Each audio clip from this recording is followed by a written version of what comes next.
We're back. Part 2, you were wondering. I only hi there, hey there, ho there at the beginning of the show. Okay. That's his catchphrase. Okay. That's his catchphrase. But we're back. Yes. Little baseball. Talk major leagues. Talk some. How about the brawl Japanese? this week? The brawl. The Dodgers involved. Did you see that? Yeah. Between the Dodgers and the Rangers? I did. Who did you think should? Who is the instigator in that, in your opinion? The catcher. He Why? pushed Kemp. Baseball, look, I think the catcher should be. I don't like the whole when they changed it where the catcher shouldn't block the plate and all that. I like the fact he blocks the plate, but you don't push the guy after. I mean, come on, you're asking for trouble. I mean, I think he's wrong. And Kemp shouldn't have pushed back. I think he's a better player than that. But you don't. He started it, in my opinion. Well, obviously Kemp started because he ran over him, but after the fact, that was a good play. I mean, Kemp had nothing else he could do right there, and he stood up. And why he went to rise up? I guess he thought maybe Kemp was going to try to jump him, and do one of those Superman moves. But then he got hammered. But then he got up and pushed him, and then Kemp pushed him, and then everybody else was running out of the field. I'm like, come on, really? The guy I was worried about was whoever the Dodger player was that had Odor. And had him squared off. Well, Odor's been known to let go with a haymaker that could rival some boxers in the day. But how do you feel about the whole rule where the catcher, blocking the plate? How do you feel about that as a former player? Well, you can't block the plate. All right, you never could. You never can block the plate or block the base without the ball. You cannot. You have to give somebody a way to get to the plate. Okay. However, the rule used to be I could determine as the fielder how I wanted to let you get in there. I didn't have to let you get in the way you wanted to get in, but I had to give you part of the base. Mm-hmm. And so without the ball, which makes it an easy play when the ball's coming. And then you got to field, and it leads you into the... Right, and then it leads you right in there. Once you get the ball, you block it. My thing is if the play is coming, and I'm going to make the play, and I've got to go get the ball, and I run into the runner, then, if the runner should be safe if I don't have the ball, even if I catch the ball then and tag him out and he can't get to the bag. But if you get the ball right before he gets there, and he's out, right? I made the play. Well, but you were in the baseline before. Right, but I was in the baseline before I made the play, but the ball took me there. It's different, I think, if the ball takes you there. The Gator game, Saturday night, that whole the catcher on our part went too far forward to catch the ball. He needs to be back with his foot on the back corner of the plate. What you tell people is the catcher, you put your heel on that back little triangle part of the plate, not the very back, but the corner near the runner, and you put your foot there and you anchor right there. And then as soon as you get it, you put the shin guard down in front of the whole plate. You let it come to you, and if he gets in safely, he gets in under you, so be it.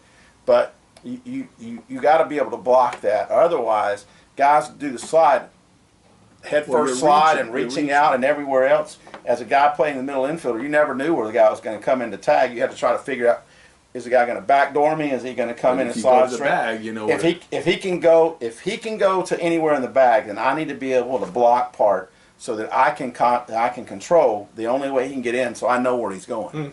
That's good. That's good. Yeah. And then the other semi brawl was Stanton. Did you see that? I didn't see that one. No. Stanton got in the brawl? Stanton just basically, are you kidding me? What are you doing? The guy that broke his face 2 years ago drilled him in the shoulder. Hit him again? In the shoulder. And Stanton, basically, he's there, and he gets hit. And now, ever since he lost the whole season, because he didn't want Eddie's, predictions of Stanton can never finish a season, to come true, because it's freak accidents. They tried. You probably paid off the dude. Oh, sure, right. I've got that much. Listen, if I got that much coin, I ain't paying it on that. Right? I'm using it for something else. So Stanton's there, and all of a sudden, here comes the pitch. He turns and hits him right in the shoulder. Drops the bat, looks at the pitcher, and are you kidding me? After our history. Yeah. Well, what's the pitcher supposed to do? All right. That's the whole thing. He's like, I'm not trying to hit you. And Stanton yelled at him as he's walking to first base. And Stanton wasn't going to do anything until the catcher decided to jump out in front of him. Which he has to do. And stopped him. And then the umpire gets in there. Which he has to do. And then the dudes in the dugout had to come out. Which they have to do. And then the dudes in the other dugout. Which they have to do. It's an unwritten rule that everybody, and eventually, you know, if you really want to fight, why don't the outfield guys who are coming out of the bullpen, why don't they just meet in center field? That actually happened one time. Just go at where it a right guy, two guys, and I wish I remembered. And I remember is two guys stopped in the middle of the outfield and started laughing while a brawl is going on, and the reason was because the one guy sits there, look, we're fat, we're relief pitchers. Why are we running all the way up there to hit each other? Why don't we just stop right here and hit each other? And the other dude just started laughing so much that they both just stopped out there. That's what you should do. I mean, everybody's going to find somebody to square off. Nobody's really going to throw a pitch. And Punch, yeah. you got to be crazy. I mean, that's your investment. You know, if you're a pitcher, that's your investment. Yep. You don't want to get broken hands. So that run scores. The game gets tied 2-2. Yeah, and we're going back to the Florida game? Now we're going back. Okay. And that's where, because he didn't block the play completely and he had to reach over and the guy got him on the backside. Which is what I don't like about the softball rule, because you can't even be in the baseline without the ball at all, period. And then Oh, the softball you cannot? No. Okay. and it's new, but it's ruled differently by every umpire has their opinion. Well, because the baseline is different, because the baseline is wherever the runner determines the way they're going to go to the base is the baseline. yeah, it's just very inconsistently ruled. And you see that umpire, usually he's right there and he'll hold up the arm, unless it's the one again in the UCLA softball game. Then he's halfway down the baseline. He had no idea where the baseline was. He had no. Anyway, that's a whole other Okay, story. but here it is. So Auburn winds up scoring the run, ties the game up 2-2. Langworthy, who was robbed by the center fielder on a diving catch that they doubled the guy up at second. He was robbed by the left fielder that would have scored the winning run. Doubled him up when first. The guy, what? He Doubled him doubled up first, the right. runner off first. Then he was robbed by the left fielder on the double down the line that would have would've won the scored a game. run and won the Yep. game. And now he almost pulled the trifecta and got robbed by the right fielder. Yeah, almost. But this time the guy ran over, jumped up off the glove, over, ball game. Yeah. That ball's going out anyway. I mean, everybody was... But not if it lands in his glove. Well, if it lands in his glove, yes, but that ball was roped. It was roped, but And that thing had to have been dancing. I mean, if you've ever played in the outfield, you know when somebody hits one on the screws, it never goes straight. No. And that ball would look like it was hooking into the corner, and then all of a sudden he's like, oh, it's behind me, and it's going back the other way. And he jumps and hits the fence. I mean, it would have been a heck of a play if he'd made it. It's not a routine play. It's not like Canseco's where he's running out and it's 4 foot short of the warning track, bounces off his head and goes no, out. this ball was a home run. Yeah, I mean, if he would have saved it, he would have saved a run, and it would have been a great play, and everybody would have been talking about it. Auburn's defense was unbelievably great. And the difference between Super Regional Game 3 softball and Super Regional Game 3 baseball 3 weeks later is the game would have just kept going on. Mm-hmm. It was tied. While the other one, Would have been it. you pulled it out from loss to victory as opposed to tie to victory. Yeah. And I think that drama just, No, and that everyone, big- oh, this was so much greater, and da-da-da. No, not the greater. I mean, it was Not great one- drama, but And the one thing, you know, when we were at the Julio, I went to the game, and from where we were sitting, I thought if he missed the ball, it would have been off the wall for a double from where we were sitting. Mm-hmm. But I gotta say, I've been to a lot of baseball games, and I've never been to a game with an ending like that in person. I To be there, cannot and I remember just can't- when it was a walk-off home run went off someone's glove like that. Me either. It was unbelievable. no, no, I don't know either. But you know, again, I'm sure somewhere along the line. somebody has. And what was nice was it was sold out. Because Saturday, I know it was hot, I know it was Saturday, but there were a lot of empty seats on Saturday. And it was nice to see it completely full at the MAC, and everybody, people were into it. We had some people My in front of us. knees are finally unsunburned. Unsunburned, yeah. We had some people in front of us, a guy and a girl who are Auburn fans, who, I'm going to say borderline obnoxious, but they were getting on my nerve. And the second Langworthy that happened. Yeah, and they were Braves fans too. They were Braves fans too. That kind of made it okay. But they, when Orlando hit the ball and knocked the guy's glove, Tim Raines didn't steal a base quicker than these guys got out of there. They were gone, man. It was like, Really, you should say, I want you to hang around. yeah. Well, some people did. We talked to some. Well, the Auburn girl gave me a look. fans. Tell them what you said. It was hilarious. It was one of the better looks. It was great. Bob can do the look. No, I can't do it. JoJo can do So- it, but I can't. So we've got a guy, and I can't remember who it was. It was either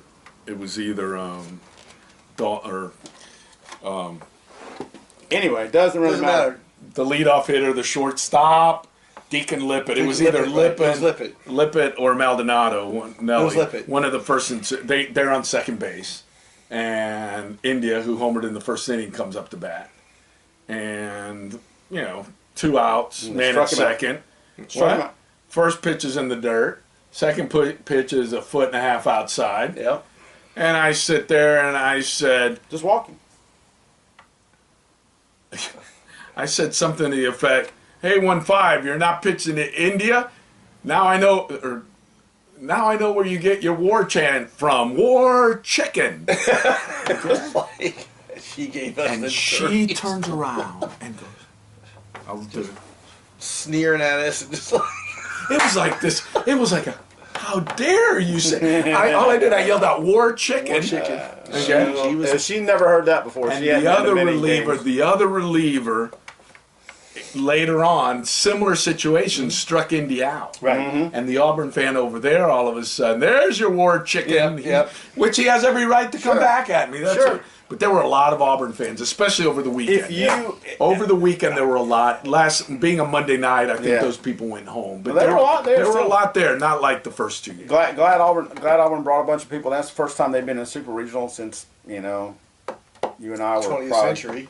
No, it was 90s. I mean, it was in the 90s. Well, they're 1-4 in Right. super regionals, so lifetime. So, and that was the first time they'd ever won a super regional. So they've never been to the College World Series. Yes, they have been in the College World Series. Pre-super regionals. Pre-super regionals. Right. 90 something they went to super But they regionals. got swept in their first one, and this one they won a game. And it was a great series. All of them. I'll tell you the one that I still sit there and say, that series was just unbelievable. And it was late night, so even though I went to the Florida games, I actually watched on TV the Mississippi State Vanderbilt Super Regional. Did you see that? Yeah, I saw a lot of it. saw I the didn't see all of it. results? I mean, I saw the results, but I saw a lot of every games. game.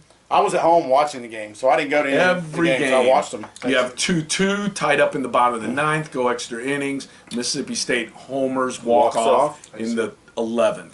The next night, Vandy ties it in the ninth and walks it off in the 11th or 12th with a home run. Yep. And then the other one was the scoring fest. That was 2-2, 5-5, 7-7, 9-9, and that one went 12 or 13. But all three went extra innings.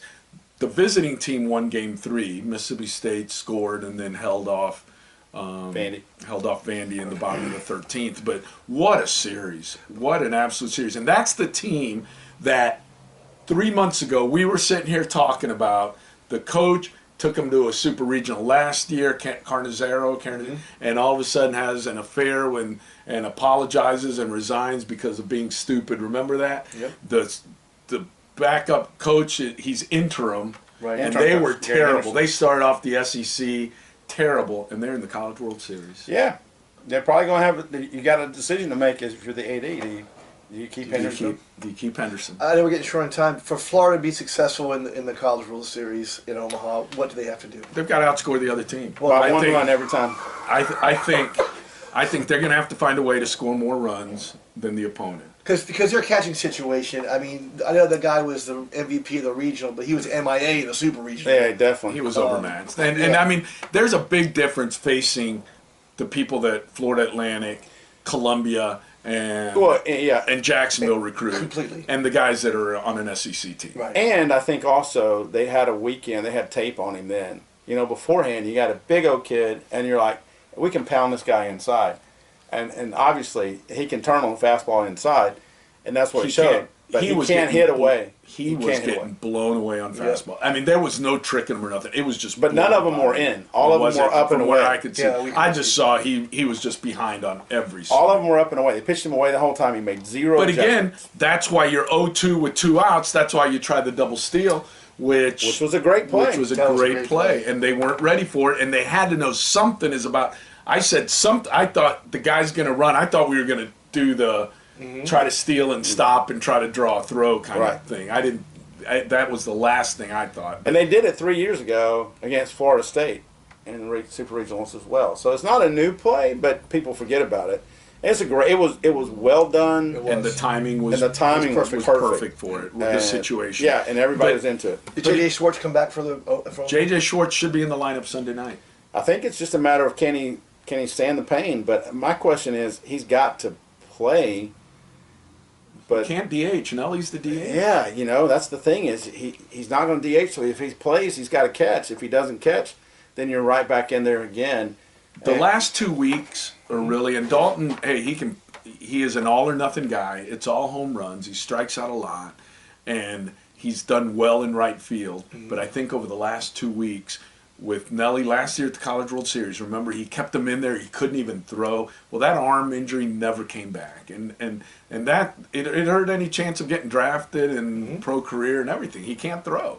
And he's a heck of a ball player. But basically, Nelly cannot play right field, and I think it really, with Nelson Maldonado not in right field and Dalton, it showed this weekend with a lot of balls falling in, a lot of timely throws, and well, there were a couple like that. plays that the Gators didn't make in the outfield that Auburn made that could have really hurt them. They played great, and the shortstop with the double play in the second inning on the freshman. backhand. He's a freshman. No, they flat out played, but it's going to be interesting. I want you've got Texas and the SEC in one bracket. Okay, so you've got Texas against Arkansas, and then Texas Tech against the Gators. And unlike the women's, they don't switch. They don't bounce back. It's a straight. And unlike the women, you don't play 4 games until 1 o'clock in the morning. Either you wind up playing 2. So you play Saturday, Monday, or Sunday, Tuesday. So the Sunday, Tuesday that Florida's in, you got Texas Tech, you got Florida, and then on the other side you got Texas, and you've got Arkansas. I think right there, the thing you said, what they need to do to win. I think you got Brady Singer, who was just named yesterday for the 3rd different source. I think Baseball America did. I think Perfect Game did, and now D1 Baseball did. Named Player of the Year in college baseball, first team All-American, and he is on. He all year. He's never let up, and I think Texas Tech has not seen anyone like Brady Singer pitch. And their offense, great pitching, stops them. And then I think Kowar threw a heck of a game the other day, and I think he's there. After that, I don't know what can happen, but it looks good for Florida. I would think they need to find a way to score a couple runs. They need to win those first 2 games. I don't think they can come back. If they lose one of the games, the first 2, I don't think they can come back. Because of the other guys. But I think with those 2 guys, they will hold them. And I do, contrary to what, I think Florida's offense had disappeared there at the SEC the last weekend or whatever. I think they came back in the regional, and I think it's still there. The fact is, Auburn made some crazy plays. You rip a ball into the right center field gap, and the center fielder makes a diving backhand catch. Should not have thrown the guy out at second. The guy shouldn't have been out. We got to run. That was a mistake by the runner. Totally never disagree. go past second base. You never go past second base. I agree. You He never He go nobody past out. second base Nobody until the out. ball hits the ground. You never go past He could've second base. scored. He would have scored if the ball hit the ground. He did, but everyone he's got to be tagging up. He's got to be tagging up. No. He has to score on that play if it falls. But you're at second base. If he catches it, you turn back. I'll give you that. You never go past second base. I'll give you that. Until you see the ball down. That's it. We made a couple of boneheaded running plays, getting thrown out at third. And real quick, and I know you cut me off and everything. NC, North Carolina. Will the ACC win a College World Series? No, not this one. And then you got, but that's the Pac-12 one. That's Oregon State in one, and Washington in the other. But Hey, you got don't pick Mississippi State. Don't knock Mississippi State out. Don't count them out. It'll be fun. We'll talk more about. There'll probably only be 6 teams left when we see you next time. Let us know what you think on Facebook. Play ball.